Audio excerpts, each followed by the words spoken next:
Perjalanan kasus pengedoran Nofriansah Yosua Huta Barat atau Brigadir J mulai masuk ke tahap rekonstruksi di tempat kejadian perkara. Kemarin, 30 Agustus 2022, semua tersangka yang telah ditetapkan telah dihadirkan di lokasi pengedoran Brigadir J. Tepatnya, di rumah dinas Ferdy Sambo di Komplek Polri Duren 3, Jakarta Selatan.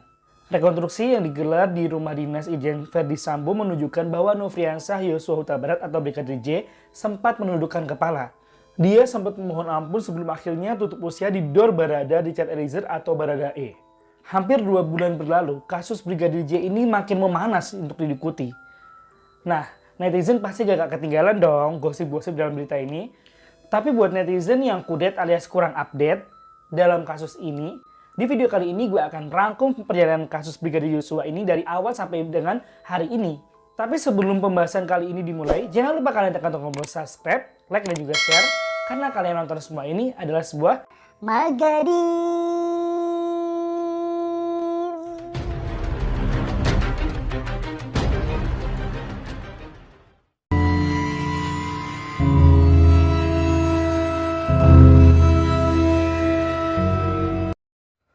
Kasus ini awalnya adem ayem nih gengs, saat Sambo menjalankan skenario palsu hingga CCTV yang dikatakan rusak.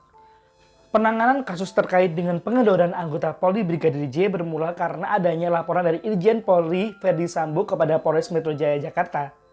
Sambo melaporkan peristiwa tersebut pada pukul 17.20 waktu Indonesia Barat dengan skenario terjadi peristiwa pengedoran antara Baradae dan juga dengan Brigadir J. Insiden tersebut diduga terjadi karena Brigadir J melakukan penodaan harkat dan martabat terhadap istri Ferdy Sambo yakni Putri Chandrawati. Brigadir Joshua diberitakan tewas akibat baku tembak dengan Baradae di rumah dinas Irjen Ferdy Sambo pada hari Jumat 8 Juli 2022 pukul 17.00 waktu Indonesia Barat.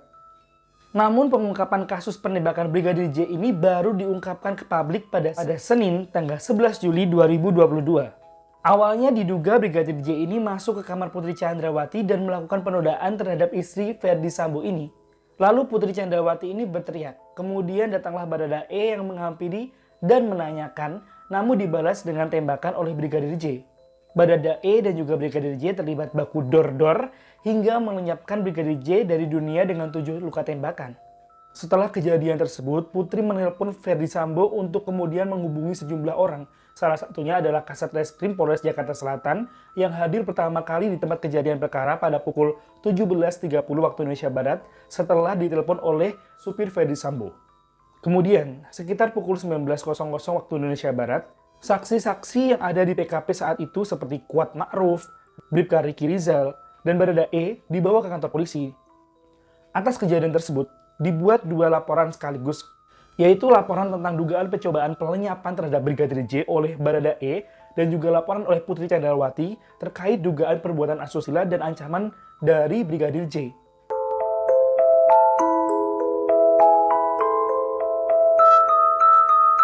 Sementara itu, jenazah Brigadir J dibawa ke Rumah Sakit Bayangkara Polri tingkat 1 di Kramat Jati dengan menggunakan mobil ambulans. Jenazah Brigadir J kemudian divisum dan diselidiki.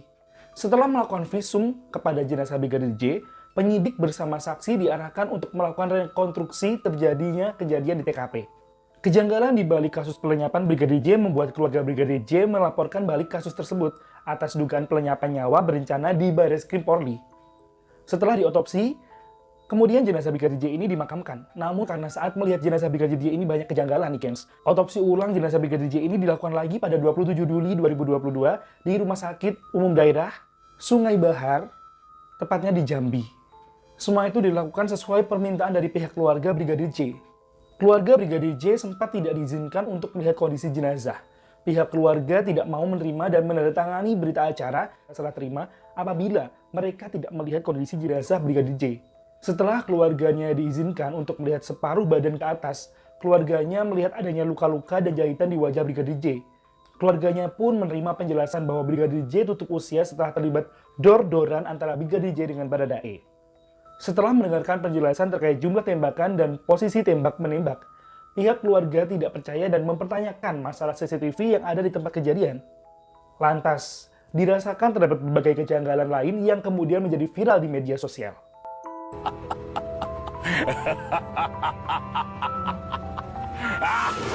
Akhirnya, Polri membentuk tim sus untuk investigasi kematian Brigadir J pada 12 Juli sampai dengan 20 Juli 2022. Tim ini bertujuan untuk mengungkap peristiwa terjadinya fakta objektif, transparan, dan juga akuntabel.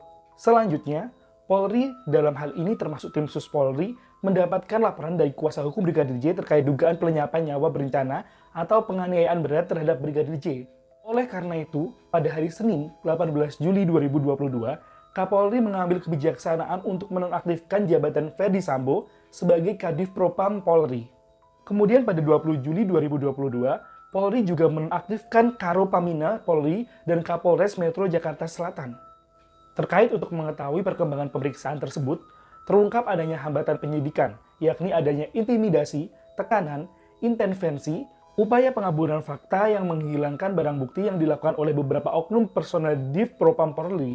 Terungkap juga bahwa berdasarkan hasil dari interogasi, tim sus mendapatkan kejelasan bahwa CCTV di pos satpam diambil oleh anggota ataupun petugas dari personel Div Propam Polri, serta terdapat personel dari Barreskrim Polri yang terlibat di dalamnya. Atas temuan tersebut, dilakukan tindak lanjut berupa penelusuran dugaan pelanggaran kode etik profesional Polri.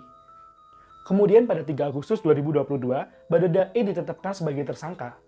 Usai Baradae ditetapkan menjadi tersangka, sejumlah 25 personel kepolisian diperiksa. Di antaranya, 3 perwira tinggi bintang 1, 5 komisaris besar, 3 ajun komisaris besar, 2 komisaris, 7 perwira pertama, 5 bintara, dan tamtama.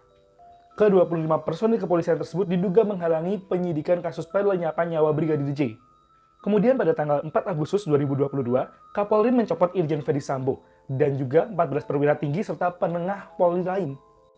Irjen Ferdy Sambo kemudian dimutasi menjadi Pati Dianma setelah sebelumnya ia menjabat sebagai Kadif Propam Polri. Setelah penonaktifannya, Irjen Ferdy Sambo ditempatkan di tempat khusus Makobrimob Kelapa II di Depok. Selama 30 hari, Irjen Ferdy Sambo rencananya akan ditempatkan di Makobrimob atas tuduhan pelanggaran kode etik dan ketidakprofesionalan penanganan TKP pengedoran Brigadir J. Tuduhan tersebut diperkuat dengan dugaan Irjen Ferdy Sambo yang mengambil decoder CCTV di sekitar TKP atau di tempat kejadian perkara.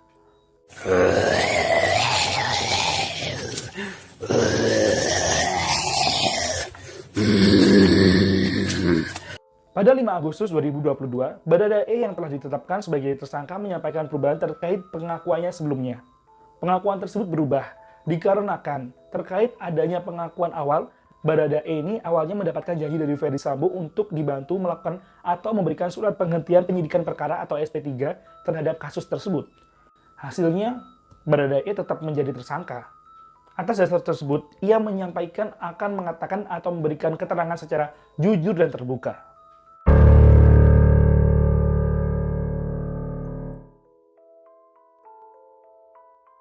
Kemudian 24 Agustus 2022, Baradae menuangkan pengakuannya secara tertulis dengan urut, yakni dari peristiwa di Magelang sampai dengan di Duren 3 pada 6 Agustus 2022. Tim sus kemudian melakukan pemeriksaan secara profesional dan cermat, sesuai dengan konstruksi peristiwa tersebut. Tim sus melakukan pemeriksaan dengan memperhatikan fakta-fakta yang didapatkan dan juga kesesuaian alat bukti. Dari proses pemeriksaan kode etik hingga Rabu 24 Agustus 2022, sebanyak 97 personel Polri telah diperiksa, 35 personel diduga melakukan pelanggaran kode etik, dan 18 personel lainnya dilakukan penempatan secara khusus. Dengan demikian, Kapolri menyatakan bahwa kronologi awal terjadinya pelecehan yang mengakibatkan peristiwa tembak-menembak itu tidaklah benar.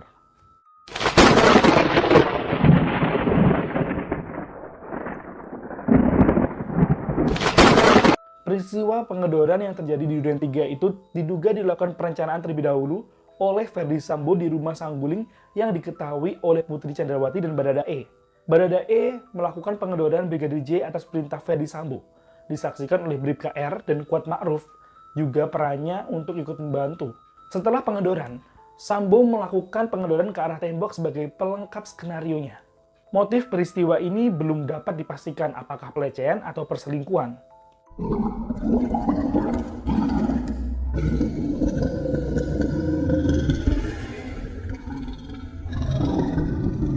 Meski sudah jelas bersalah dan dinonaktifkan dengan tak terhormat, Sambo mengajukan banding terkait putusan tersebut.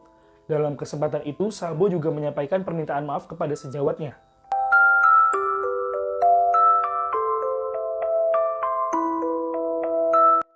Dalam peristiwa ini, keempat tersangka yang telah diumumkan ke publik memiliki tugasnya masing-masing dalam menjalankan hal ini. Baradae bertugas sebagai pengedor Brigadir J, sementara Bribka R dan juga tersangka Kuat supir Putri turut membantu dan menyaksikan pengedoran tersebut.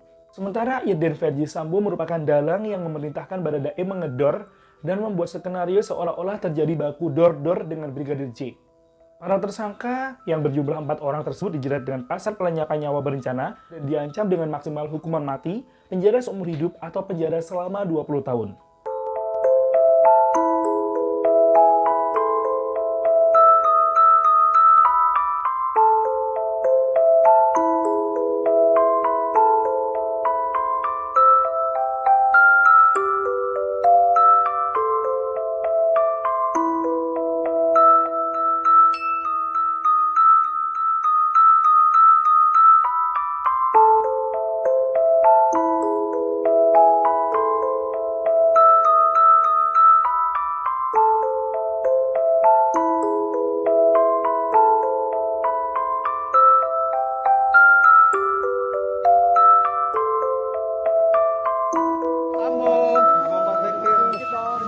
Pak Sambo.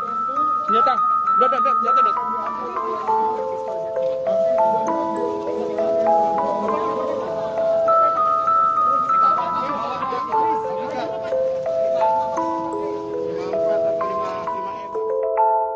Oke, itulah kronologi awal mula kasus Brigadir J yang telah dirangkum secara lengkap dan terperinci. Bagaimanakah ntar akhirnya, gengs? Semoga aja keadilan berpihak pada Brigadir J ya. Dan buat kalian yang belum subscribe channel ini, jangan lupa kalian subscribe channel ini. Jangan lupa juga like dan juga share, biar kalian gak ketinggalan berita-berita selanjutnya. Terima kasih.